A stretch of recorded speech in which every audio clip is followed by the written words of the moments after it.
Olá, sejam muito bem-vindos a mais um vídeo do canal Economia no Foco. Nós seguiremos a série de vídeos sobre as diferentes escolas, as diferentes visões da economia, tanto as ortodoxas como as heterodoxas. E nesse vídeo nós falaremos sobre a escola de Chicago, né? Então já se inscreva no canal, curta esse vídeo, compartilhe com o máximo de amigos que você conseguir. Isso é muito importante para que eu possa manter essa motivação de continuar fazendo vídeos para o canal, entregando esse tipo de conteúdo e melhorando ele cada vez mais, né? Então, sem enrolação, vamos para o vídeo. Então, a escola de Chicago, ela é uma das correntes mais influentes do pensamento econômico contemporâneo. Ela surgiu em um ambiente acadêmico, né, na Universidade de Chicago, e essa escola se destaca pela sua ênfase na liberdade de mercado, na eficiência dos mecanismos dos preços e na mínima intervenção governamental na economia, com contribuições que vão desde o monetarismo até a teoria dos mercados eficientes. Essa escola moldou as políticas públicas e debates econômicos a nível global, né? E esse vídeo ele tem como objetivo explicar de forma clara e detalhada, né, todos os aspectos dessa abordagem, permitindo que você compreenda as suas origens, os fundamentos teóricos, os principais expoentes, as aplicações práticas e as críticas que ela enfrenta. A denominação Escola de Chicago, ela não se refere a um grupo formal, mas em um conjunto de ideias desenvolvidas por professores e pesquisadores na Universidade de Chicago, e principalmente a partir da década de 1940. Esse ambiente acadêmico se destacou por adotar uma abordagem empírica e rigorosa na análise econômica, e incentivando o debate aberto e aplicações dos métodos quantitativos para testar essas teorias. Então, e um dos marcos dessa escola foi o desenvolvimento do monetarismo, que foi fortemente associado a Milton Friedman. Em obras como Capitalismo e Liberdade e Uma História da Teoria Econômica, Milton Friedman ele defendeu que a política monetária, ou seja, o controle da oferta da moeda, é o principal instrumento para estabilizar a economia e controlar a inflação. E essa perspectiva, ela contestava com abordagens que enfatizavam o papel ativo do governo para ajustar a demanda agregada. E no período pós-Segunda Guerra Mundial, a Escola de Chicago ela ganhou força ao propor que os mercados, quando livres de interferências excessivas, seriam capazes de se autoajustarem, promovendo a eficiência e o crescimento econômico. E essa visão ela veio como uma resposta às políticas intervencionistas, que marcaram as décadas anteriores e, segundo o economista de Chicago, geravam distorções e ineficiências ao funcionamento dos mercados. Um dos pilares da Escola de Chicago é a crença de que os mercados são um mecanismo mais eficiente para alocar os recursos. E segundo essa visão, nós temos dois pontos, né? São os preços como sinalizadores, né? Os preços eles refletem todas as informações relevantes sobre a oferta e demanda de bens e serviços. E eles orientam os produtores e consumidores na tomada de decisão, permitindo que os recursos sejam direcionados para onde eles são mais valorizados. E a autorregulação dos mercados. Quando os agentes econômicos atuam livremente, o mercado ele tende a corrigir os desequilíbrios de forma natural, sem a necessidade de intervenções governamentais. Vocês percebem que a economia é uma matéria muito complexa, em que uma escola defende uma coisa e a outra escola defende uma coisa totalmente diferente, atacando a visão da outra escola. Se você voltar nos dois vídeos anteriores sobre a escola austríaca e a escola keynesiana, você vai ver a diferença nos pensamentos econômicos e mais sobre essa escola de Chicago também, que tem uma abordagem muito semelhante à escola austríaca, mas nós falaremos da diferença dessas duas escolas.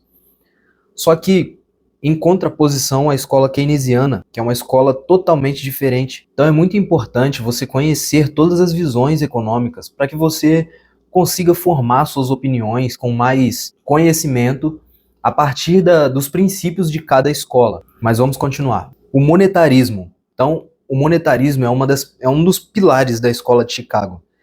Então são duas ideias, né, sobre o monetarismo, que é o controle da oferta da moeda.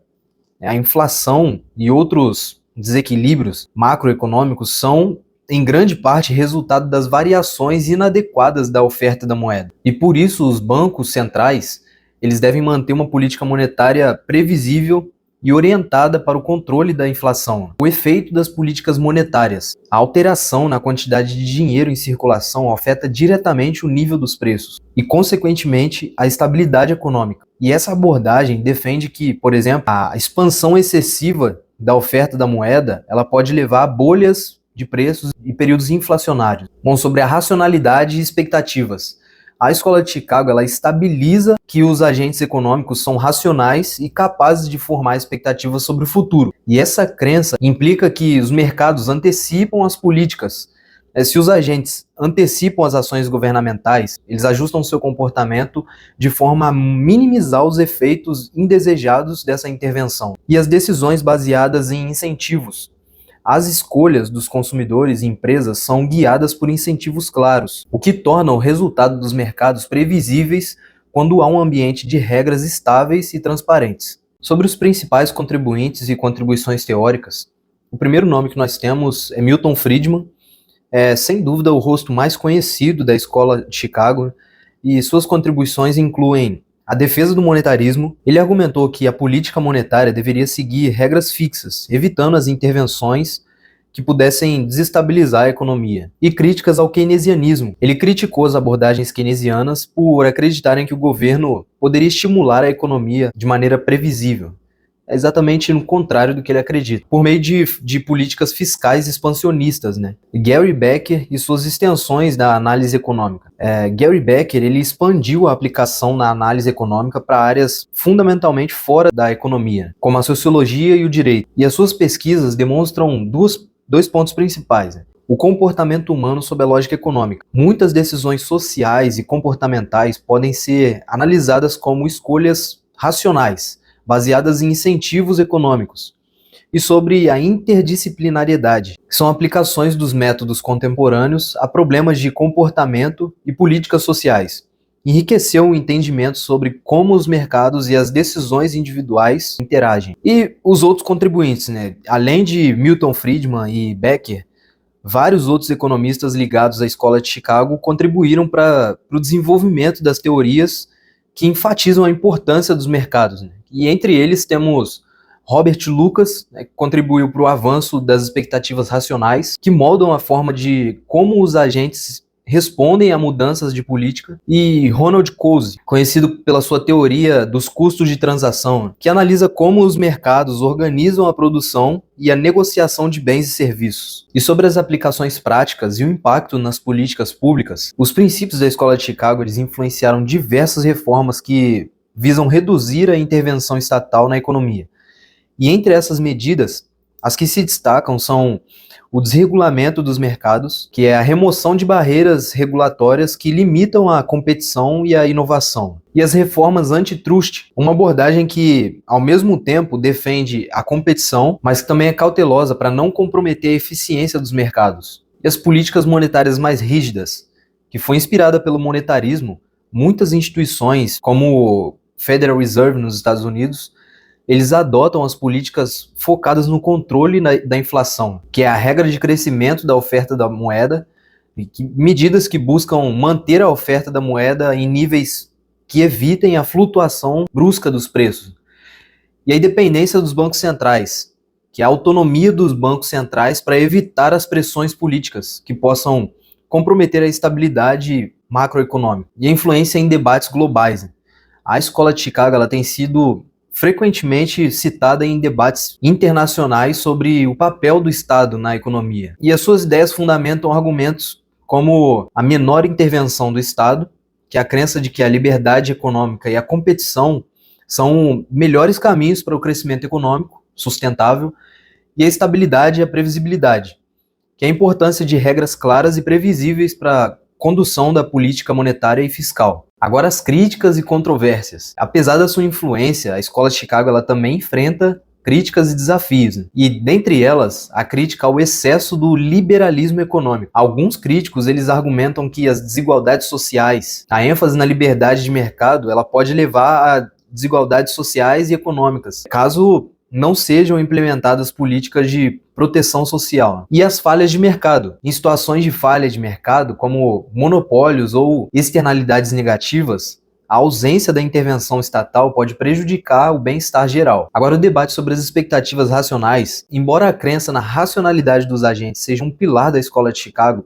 os críticos eles apontam que o comportamento humano ele é imperfeito. E nem sempre os indivíduos eles agem de maneira perfeitamente racional, e os fatores psicológicos podem influenciar nas decisões de consumo e investimentos, e as reações a choques externos. Em momentos de crise, a expectativa racional ela pode não se manifestar de forma ideal, que exige, às vezes, medidas de intervenções mais ativas, e a aplicação do monetarismo em diferentes contextos. A experiência prática do monetarismo também gerou vários debates, e um dos pontos foi a rigidez das regras monetárias.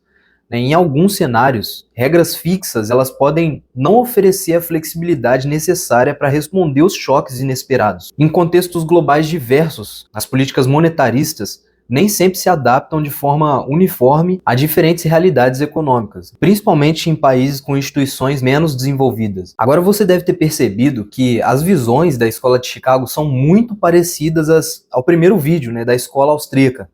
Então eu vou trazer aqui para você as principais diferenças da Escola de Chicago e da Escola Austríaca para você não se confundir. Primeiramente, a sua metodologia. A Escola de Chicago ela utiliza intensivamente análise empírica, modelos matemáticos e métodos estatísticos para testar e validar as teorias. E essa abordagem quantitativa busca fundamentar as políticas econômicas por meio de dados concretos. Já a Escola Austríaca ela prefere uma abordagem dedutiva e filosófica, baseada na praxeologia, que é o estudo da ação humana. Os austríacos, eles partem de axiomas sobre o comportamento humano para construir as suas teorias, dando ênfase à subjetividade e à complexidade dos processos do mercado. Sobre as visões dos mercados. A Escola de Chicago, ela acredita que os mercados são geralmente eficientes quando operam sem interferências, mas reconhece a importância de regras e políticas monetárias rigorosas para manter essa eficiência. E já a Escola Austríaca, ela enfatiza que os mercados são processos dinâmicos e complexos também, onde a dispersão do conhecimento e a incerteza são fundamentais, que é uma ideia de Friedrich Hayek. Eles criticam a simplificação excessiva dos modelos matemáticos ao desconsiderar essas nuances. E sobre o papel do Estado. A Escola de Chicago ela defende uma intervenção mínima, porém vê valor em políticas monetárias bem estruturadas para controlar a inflação e garantir a estabilidade econômica. Já a Escola de Chicago ela argumenta que qualquer intervenção estatal ela tende a distorcer os sinais do mercado, preferindo um ambiente onde as forças do mercado atuam livremente sem a interferência externa. Então, em resumo, mesmo que ambas as escolas compartilhem uma forte crença na eficiência dos mercados livres, a diferença em seus métodos e análises e na interpretação dos mecanismos de mercado são muito marcantes. Enquanto a Escola de Chicago se apoia em evidências empíricas para formular as políticas, a Escola Austríaca ela enfatiza uma análise dedutiva e a importância das ações individuais, ressaltando a complexidade inerente à economia. Bom, a Escola de Chicago ela representa uma das vertentes mais influentes e robustas do pensamento econômico moderno. Ao defender a ineficiência dos mercados, a importância dos preços como sinalizadores e o papel central do controle monetário para estabilizar a economia, seus principais expoentes, como Milton Friedman, Gary Becker e outros, contribuíram significativamente para a formação das políticas públicas e para o desenvolvimento do debate econômico global. Então, ao longo desse vídeo, eu procurei esclarecer todos os aspectos fundamentais da Escola de Chicago, desde as suas origens e conceitos teóricos até as suas aplicações práticas e as críticas que ela enfrenta. E com isso, eu espero que você se inscreva nesse canal, ative o sininho das notificações e curta esse vídeo. Comente aqui embaixo também a visão econômica que você mais gostou, a que você mais acha que faz sentido. Ao longo dessa série, você pode comentar aqui a visão econômica que você mais acha que faz sentido para você, a que mais poderia dar certo aqui no Brasil ou em outros países mais influentes. E até o próximo vídeo.